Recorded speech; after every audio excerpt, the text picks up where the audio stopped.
So I decided to kind of Netflix and chill.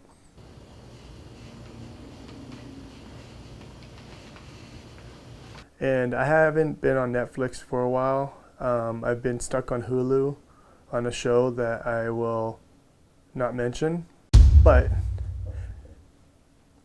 not the point. The point is, I was on Netflix and I was scrolling through to see what was new.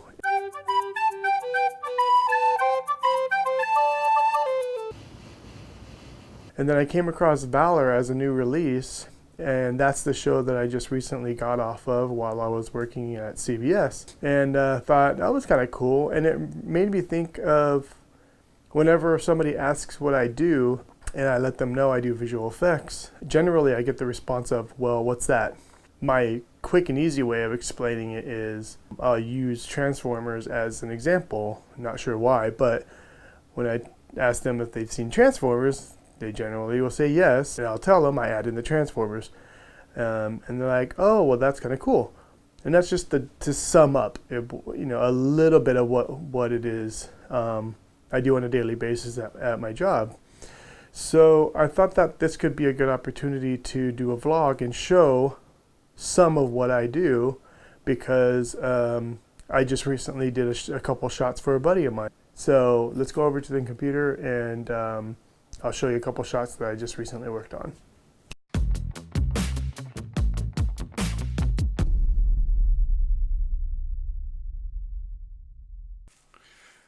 Okay, so these two shots here are provided by my buddy Braden from Be Free Media, and he shot a music video for a band called Night Demon.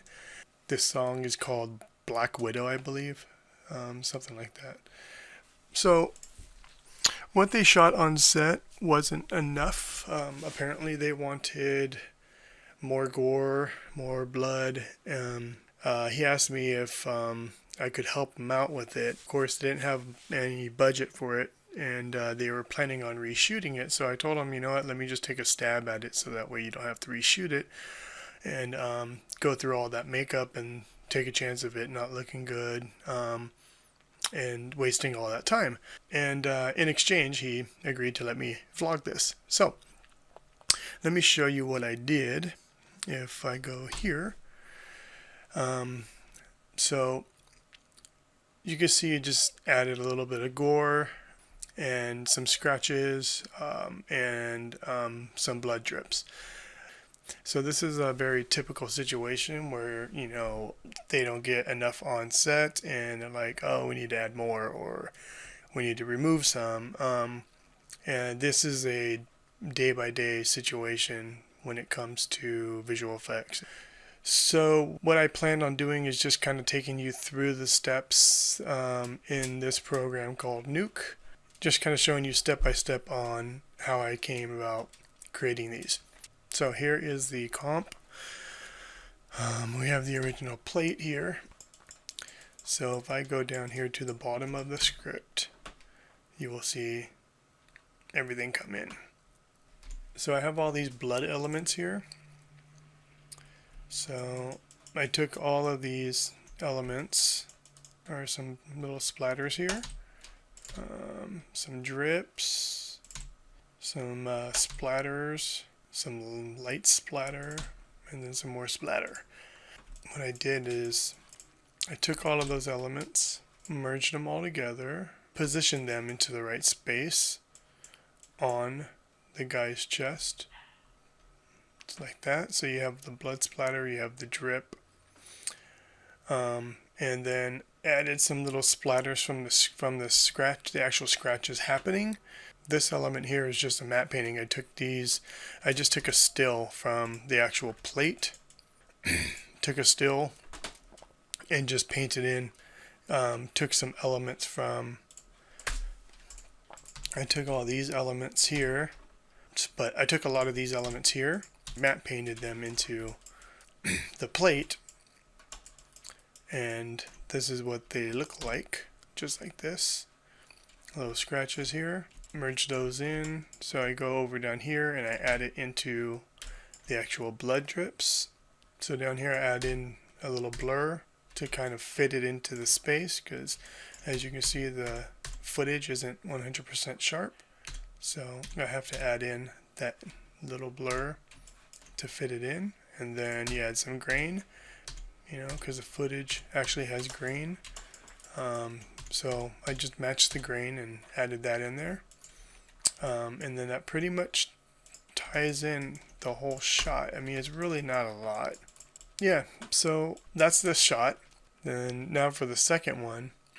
This one was actually a little bit more, and I had to add a little bit more. One, I needed to match the way they were on this side primarily. So I essentially just took this whole matte painting and then in 3D space just laid it out and positioned it on this guy's chest. Matched in some of the blood splatter. So let's go through. So here is the plate. As you can see, all the little makeup they did just wasn't enough. I had to go in here and do a little bit more. So started off again with the matte painting. This is what the matte painting looked like.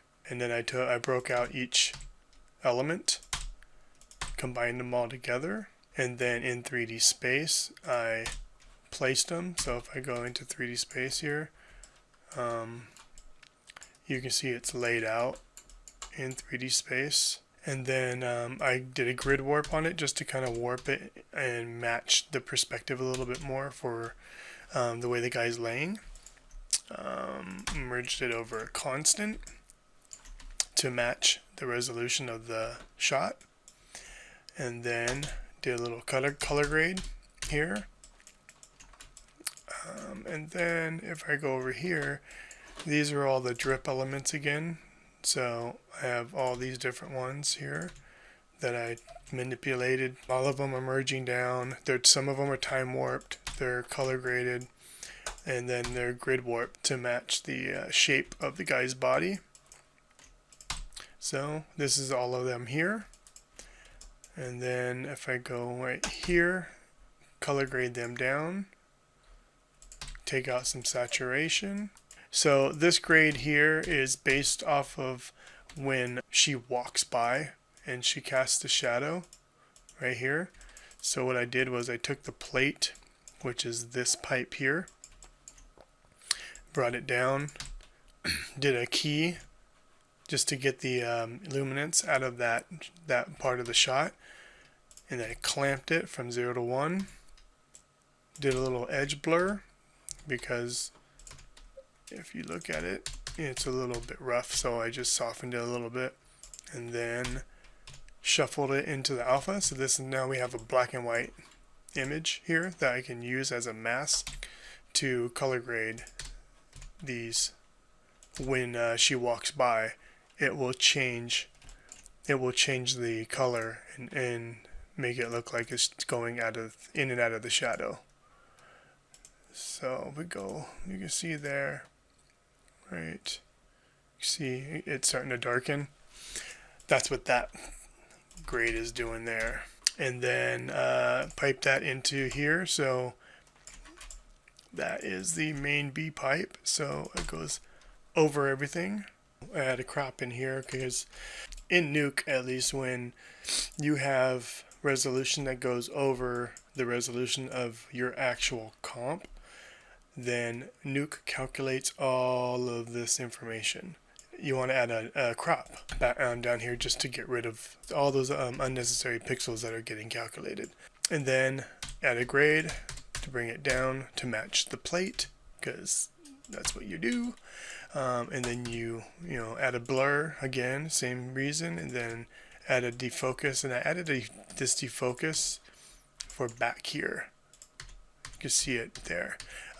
Because when you look at the plate, it's more out of focus because of depth of field. So you add a defocus here, and I added this roto just to have it fall off since I don't have any 3D information. So you got to fake it. So I added this little fall off, and that way it goes out of focus more back here, but less down here. And then added grain, merged it over the top of the footage, And then again, add another crop to get rid of all that information here, just like that. And write it out, and then you get your shot. And that's it. So there you have it. That's a little bit of what I do on a daily basis. I mostly do 3D though. And maybe later on I'll do a actual 3D example, but that takes a little bit more time than in compositing. It does take time, but depending on the shot, like these ones, I only worked a day on each shot. But 3D, there's a lot more layers to it, and takes a little bit more time, but I can show you. That'd be cool. Maybe I could do some tutorial day, or I don't know. We'll see. All right, guys, vlog out.